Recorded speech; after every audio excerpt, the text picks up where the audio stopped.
En 2015, la Russie s'impose comme un acteur militaire incontournable au Moyen-Orient. La Syrie en est le symbole, mais près de 10 ans plus tard, ce retour russe tient-il encore ou touche-t-il à ses limites? La Syrie est le symbole le plus spectaculaire de ce comeback en 2015. L'intervention militaire russe sauve le régime de Bachar el-Assad. Moscou profite de l'impression d'immobilisme donnée par l'Amérique d'Obama. Ce dernier avait déclaré en 2013 que l'utilisation d'armes chimiques par le régime syrien constituait une ligne rouge.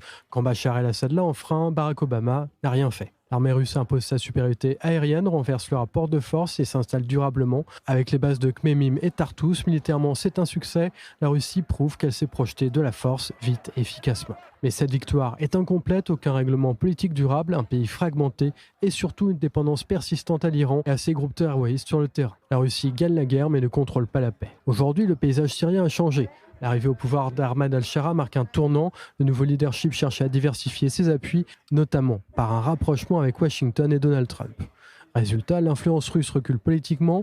Moscou conserve la base de Tartous et ses leviers militaires, mais perd son statut d'arbitre central.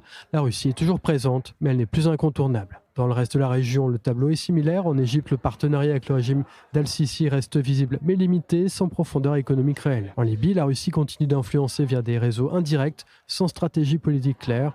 Ailleurs, Moscou existe surtout à la marge, profitant des crises sans les structurer. 10 ans après son grand retour, la Russie paye les limites de sa stratégie, forte militairement, faible politiquement, présente partout, décisive nulle part.